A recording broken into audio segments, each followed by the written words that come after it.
Coraline. This is not a kids' film by any means. Yes, at first glance it might be, and yes, it is listed as a family film. However, the key detail when it is listed online is it's a horror film. It literally is listed so online. This film is fucked up. It's scary. Coraline is not for children. And today we're going to dive into 30 details, references, and hidden gems inside the Coraline film that you guys may have missed. Hi, my name is Luis. I'm a filmmaker, massive animation nerd. Here on the channel we talk about all things Disney, parks, animation, and films in general. So if you do like this sort of content, please like and subscribe. It is free and you can unsubscribe at any time. Now, of course, if you've clicked on this video, you probably know exactly what Coraline is, so I don't really need to explain it for you. But it has truly taken the world by storm. Arguably one of the best animated features of all time, especially in terms of the stop motion world. Laika Studios produced this by director Henry Selick. Of course, Henry Selick, very well known for his ties with Tim Burton,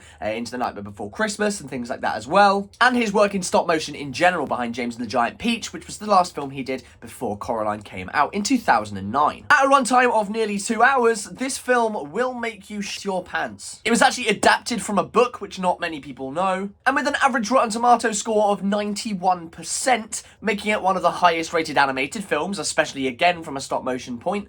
It grossed over 124.6 million in the box office when it released in 2009. That has obviously gone up since, seeing as this week and for the next couple weeks they are playing it again in cinemas. And trust me, I watched it in 3D, although there was actually not that much 3D. Seeing it on the big screen was freaking awesome. But for now, let's get into it with number 1. So starting off at the beginning of the film, we are introduced to one of my favourite references in this film by far, and it is of course the Ranft Brothers moving service. Now this is a slightly more known one, as well as a few of the other Easter eggs in this video. But yeah, number 1, the Ranft Brothers, Jerome and Joe Ranft. Jerome and Joe Ranft are very famous character animators. They didn't do anything on this project, but they did work very closely with Henry Selick on his last project, James and the Giant Peach. And unfortunately, Joe Ranft did pass away. Now, Joe Ranft was one of my favourite members of the animation community in general for a very long time, and unfortunately, he passed away in 2005. Joe is probably most famous for his works at Pixar, and he wasn't just an animator and screenwriter, but in fact, he was an actor as well, lending his voice to many different characters over the years. And in fact, actually my favourite characters in pretty much every one of the movies he's been in. He voiced Lenny the Binoculars in Toy Story 1. He voiced Wheezy in Toy Story 2, and obviously the games and things like that as well. He voiced Red in Cars, Jacques in Finding Nemo, and Heimlich in A Bug's Life. And it is safe to say that Joe has definitely put his presence on the films in general, especially when it comes to Pixar. He was very closely tied to Cars in general, and I'm really sad that he passed away and is no longer with us, but his legacy is still remaining strong, especially when people were talking about this beautiful cameo. So yes, of course, Laika did include this. They included both the Ranft brothers as the moving services, and you actually do see Joe Ranft, which is the one who asks for the dollar bill. On the back of the Ranft brothers moving van, another pretty well-known one, there is a graffiti tag that goes across the back that says Stop Mo Rules. Now that's one of the things I absolutely adore about the industry, is the fact that they can put these little things in there, and the fact that this is all handmade is beautiful. Now, before we go on with the rest of the list today, I must say that Henry Selick and the rest of the team behind Coraline have said that every single thing in this movie is art directed. Every single detail, every reference, every frame has been meticulously analysed and is all intentional. So, all those theories you see out there of, ooh, this could be this could be that, no one is really grasping at straws, because everything is up for debate in this film. And that's one of the things that I think makes this not a kid's film. It's eerie, and it doesn't sit right with people. The third one we have today is, of course, the dollar bill itself, just mentioned. Now, you would think the sort of president of the US or something will be sat in the middle of that $1 bill, kind of piquing the fact that she only gave him $1. But no, that is not. That is actually director Henry Selick himself. Number 4, we have many different connections to Beetles in general over the film, but one of my favourite things is the Volkswagen Beetle that the family drive, or Coraline's mother drives, in fact. I find it funny that many people would have overlooked this Easter egg, but the fact that there is another nod to Beetles, and as we know, as it gets later on in the film, Beetles become a pretty big part of this film. Number 5, all of our witchy connections. Number 1 in that is the fact that the Beldam, or the word Beldam, actually means witch or old lady in French, so it's basically a witch connection straight off the bat. Second is the fact that little triangular thing she looks through, that's called an adder stone or a witch stone. And you can see other sort of variations of this in like the Spiderwick Chronicles, for example. And of course, the last thing in that is the dowsing rod, with many connections to Coraline being called a witch on multiple different occasions. Number 6, the hand. Oh my god, there is so much hand imagery in this film. Of course, as we know, the hand is the last thing left alive. It comes for Coraline right at the end and is pretty much sort of Coraline's biggest thing she has to defeat in the film. Not to mention how freaking scary this thing is. It's one of the first things we see in the film, making that doll we see at the beginning. We then see crackles of lightning. We see close-ups on hands throughout. The other father's hands are being controlled by other hands. Coraline's hand gets infected by poison oak. There is so much hand imagery, but by far my favourite is the subtle details that go into looking at the Beldam's hand. Of course, as I said, this thunder crackling, the lightning crackling even, and the consistent looks towards the hand in general. Number 7, the 3 children were always there. Now, the 3 children that we do see go missing, one of which, of course, is YB's grandmother's sister. Now, these 3 children, we could have pieced together the fact they were always there the entire time. Because behind Coraline, when she is eating that beautiful set of food that she gets given, are 3 silhouette photos on the wall. Now, I'm not really sure as to why one of them is flipped the other way around and the other 2 are looking the other direction, but the ghosts that we do end up meeting, the ones kept behind the mirror, these guys are here pretty much as a nod the entire time. All 3 silhouettes are on the wall. So if Coraline stayed, there could have potentially been a 4th one. Now, one of my favourite Easter eggs in the entire film, number 8, Jack Torrance's chair from The Shining. This chair that you see in Coraline's room is heavily rumoured to be a reference to The Shining, of course, one of the greatest horror films of all time. And you can see because the chair that he sits on has the sort of starry patch at the top, and the chair that she has in her room as well also has that starry patch as well. Number 9, Beatles, and a ton of them. Of course, as I mentioned, this sort of genre, Henry Selick being very close with Tim Burton, them working together on multiple projects, of course, they're going to have to include Beatles, and Beetlejuices. We've already spoken about the Volkswagen Beetle. There is an awful lot of bugs in general in this film, like a lot of bugs, which, to be honest, isn't spoken about enough. There's probably some meaning behind this as well, but the only thing we ever see the other mother eat is beetles. We see the furniture, the windows are beetles, the wallpaper are beetles. There are so many beetles in this film. It's weird. I'm surprised they didn't give a reference to the band The Beatles, because that would have been a very clever way of doing it. Number 10, the dogs that belong to Spink and Forcible. Now, these dogs are not only kind of cute, but also kind of terrifying, but they actually have some very close links to Macbeth. Of course, as we know, Spink and Forcible, 2 actresses, they have done many sort of spin-offs of their own versions of Macbeth plays over the years. They are grand thespians after all. But it goes an extra step further, because 3 of their dogs are called Hamish, Angus and Jock, of which are, of course, a Macbeth reference in itself. Now, the other dad, I'm not sure about you, is one of my favourite characters. I think he's really, really cool. Also, really freaking creepy. However, he poses one of my favourite Easter eggs in the entire film, and that is his slippers. No, those aren't just cute orange monkey slippers. That is a nod to Henry Selick's film Monkey Bone. And I like the fact that filmmakers do this. They pay respects to their own careers in their future films. The next one of my favourites in the entire film, and probably one of the most known, is that Bobinski is a Chernobyl survivor. Now, I know that's slightly deep, dark and crazy. However, from everything to the accent, to the colour of his skin, and to the medal. Now, the medal is, of course, the thing that ties this all together. It is the exact medal that was given to the cleanup guys behind the Chernobyl disaster. Of course, I won't go into that too much on the channel. We all know what happened. However, these medals were given to each of the different sort of cleanup helpers as a sign of bravery and respect. And the theory goes that the reason that Bobinski's colour is that colour is because the radiation affected him. That's why he's also so tall. I think this is a really cool theory, to be completely honest with you. But this is no mistake. This medal is identical, from the red blood drop to the 3 individual gold lines to the square cross. And it's not like they tried to hide this in the background.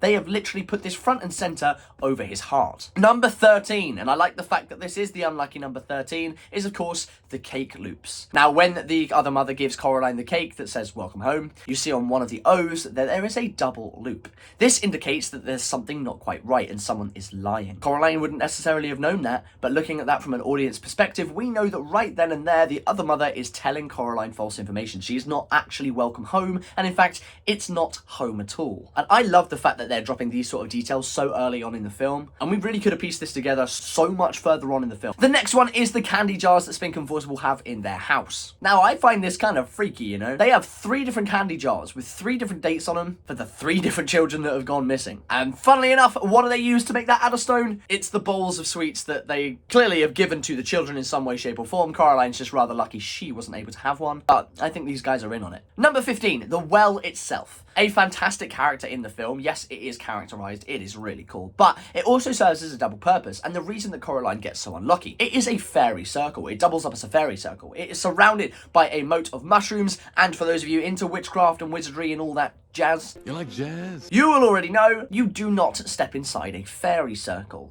Not only is it hugely bad luck, but it's supposed to symbolize a portal to the other world. So realistically, the moment that Coraline stepped foot in it, she cursed herself and to potentially could have already stepped into the other world. Number 16, the Beldam and her connection to the mother. Now, of course, as we know, the Beldam does sort of manipulate herself to become Coraline's better mother, and in doing so, she tries to fix every little flaw that Coraline's mother has. Of course, in terms of her niceness, her cooking. You even see her replacing her neck brace with a turtleneck sweater, so she appears a bit more appealing to Coraline herself. However, one of the best details that I think is the fact that she actually straightens Coraline's mother's nose. The little tiny details of the fact that she said, ooh, that is an imperfection on Coraline's mother, she has a wonky nose, so she straightens it. It's the little things, guys. I love this film. Number 17, another one of my favourite Easter eggs, and yet again, another nod to one of Henry Selick's films. The egg that the other mother, or in terms of this time, the Beldam, cracks into the jar is actually in the shape of Jack Skellington's head. Now, this is definitely a blink and you miss it moment, but as I said, every frame is art directed, and because it's stop motion animation, it's not like they let something slip. This was purposely put there, and I love it. Number 18, sort of going back to how the other mother tries to create the perfect world for Coraline, she takes every sort of little bit of inspiration that is in Coraline's bedroom, Coraline's life in general, to try and build her that bigger, better future. Of course, as we know, Coraline is obsessed with the garden in general. She wants a nice, beautiful garden, and seeing as her parents are literally freaking gardeners and don't garden, it's a little bit stupid. However, of course, the Beldam / the other mother makes a beautiful garden in the shape of Coraline, but linking to that garden is, of course, yet another bug, this time in the form of the praying mantis. Now, the praying mantis does actually hold up her photo frame on the side of her bed, so it's an important thing to her. So it would only be right that when she goes to the other world, one of the most recognizable and sort of memorable things is actually the praying mantis itself. And this happens on multiple different occasions. The other mother is consistently trying to please Coraline with stuff that she has in the other world, but also stuff that she doesn't. Now would also be a great time to say that I am not sponsored by this video, but check this out. I went to the Coraline exhibition at the BFI South Bank. The frame by frame exhibition is open until October. It is free and it is freaking awesome. You get the chance to walk around, look at all the Coraline memorabilia, but also look at all the screen-used props. Now, it is not just Coraline. You also have the box trolls, you have Missing Link, Paranorman, and Kubo and the Two Strings. However, by far the best part, and of course, probably the reason you clicked on this video, the Coraline bit. You get to see the actual characters, the costumes, the freaking hand, as well as all of the different props, including the garden. You see that praying mantis we've literally just talked about, the other father. It is endless, and it is awesome. Now, I will say, do not make a whole day out of this. It's only about 15 to 20 minutes long. You can read about it, but myself being in the animation industry, I didn't really need to look and sort of learn about how stop motion works because I already know. However, I went to go specifically to see all the different sort of things you get to see on the day. It is a fantastic, fantastic exhibition. Like I say, only sort of 15 to 20 minutes, but it is free. And so if you're around the South Bank, if you're coming into London, make this part of your day because it is fantastic. Not sponsored, just really liked it. However, BFI, if you ever have one in the future, I would very much like to come. Number 19. This one is a little bit more freaky. This is where things start to get a little scarier. This is technically a two-parter, okay, so 19 and 20. Every single song that is in this film is gibberish. It's complete balls. So everyone's singing, That one at the beginning, everyone's saying that's French. It's not French. It's not Spanish. It's not Italian. It's not English. It's not anything like that. It is complete gibberish. Every single song in the film, bar one, is gibberish. And that brings me on to point 20. That song that is not gibberish is the one that is sung by Coraline's dad. And there is a lot to go in here. Number one, the lyrics. She's a peach, she's a doll, she's a pal of mine. She's as cute as a button in the eyes of everyone who ever laid their eyes on Coraline. She's a doll refers to the fact that Coraline literally physically is a doll. She's a peach is a nod to Henry Selick's last film, James and the Giant Peach. And she's a pal of mine is actually a more obscure reference, I think. However, this is actually a reference to the Mickey Mouse Clubhouse. And you may be thinking, why? Yes, Disney own absolutely everything, but not this. It's because the actual writers of this song also wrote the Mickey Mouse Clubhouse theme tune, which I think is freaking awesome. So we might be clutching at straws there, but I think that's a really cool reference. And of course, it says that we look at her through the buttons on her eyes. We've got our eyes on Coraline. Of course, that's a reference to the fact that we are literally watching and looking at Coraline at all times through the eyes of the doll with the buttons. However, the most scary part of this entire song comes in the chordal progression. Now, for those of you who don't know, a chord progression is what basically makes up the music of a song. If I took my guitar here, this is a chord, that basically makes up the song. Coraline's is slightly strange. So, the chords themselves, it goes D, E, A, D, and then it goes two other chords, and then it goes D, A, D, Coraline. Now, I'm not sure if you guys paid attention to the chords that were there, but they spell out the following. D-E-A-D, D-A-D. This is not a kid's film! Going on to another creepier one, at the beginning of the film when you see the Beldam making that initial Coraline doll, or repurposing the one that was used from her last victim, which was Wybie's grandmother's sister, you actually see 3 pincushions in the bottom left-hand corner, and I do not understand why. It's never been revealed, and I cannot wrap my head around it. There are 3 pincushions which are unmistakable. The one with the red hair, of course, is Spink. The one in the middle is Wybie's grandmother, and the one on the far right-hand side is Forcible. 3 characters. Now, speaking of those 3 characters, we have a mystery 4th player. It could be the Beldam, it could be Babinski, but in Spink and Forcible's apartment, there are 4 sets of playing cards, and I mean, the dogs might be just incredibly talented and might be playing cards with them. However, I don't think that's the case, and that is backed up by the fact that upstairs in Babinski's apartment, there are 2 chairs with 2 cups at the ready. Babinski lives by himself. There ain't no other person to share a cup of tea with. He doesn't need a secondary chair. And you can actually see that in the other world. There is only 1 chair and 1 mug. However, downstairs, Spink and Forcible also live by themselves. As we know, they don't have kids. And with that sort of Chernobyl disaster, I would put it safe to say that Babinski can't have them, and with Spink and Forcible being very big actors, very big thespians, and now being pretty old, they also can't or don't have kids. So, that begs the question, who the bloody hell are the 2 other players? Obviously, 4 cards, we've got Spink and Forcible, unless they're playing on the same team. You could have Babinski, you could have the Beldam, or, behind it all, could be Wybie's grandmother. Now, we know that Wybie's grandmother knows exactly what's going on here. She doesn't let Wybie go into the Pink Palace because she knows that if he does, he will be trapped by the Beldam, which is why she allowed Coraline and her family to move in. Wybie says that he is surprised that Coraline even moved in because his grandmother owns the Pink Palace and doesn't let children move in for the exact reason that her sister went missing. She obviously then has Wybie to look after. Don't know what happened to Wybie's parents. She moves in Coraline so Wybie doesn't get taken. Pretty scary, pretty cool. The next one, guys, the Laika Studios is the address for the Pink Palace. I absolutely love this reference. I like the fact that not only was this Laika's first major production, but the fact that they included that, and at the time of this being created, of Coraline being filmed, that was the home address for Laika Studios. Going back to the well now, a sky full of stars. Wybie says that if you fall down it, it's so deep that when you look back up, you can see a sky full of stars in the middle of the day. Where do we know that has a sky full of stars? All round the other world. Is the well a portal back to the other world? So when Coraline dropped that big rock with the hand and the key back into the well at the end of the film, Wybie and Coraline have just returned the key back to the Beldam. That is further backed up by the beginning of the film when the doll comes back through the window and when the new one goes back. Now, of course, as we know, the well goes down. We don't necessarily know if the door itself is just a straight line or whether it goes down or something like that. And of course,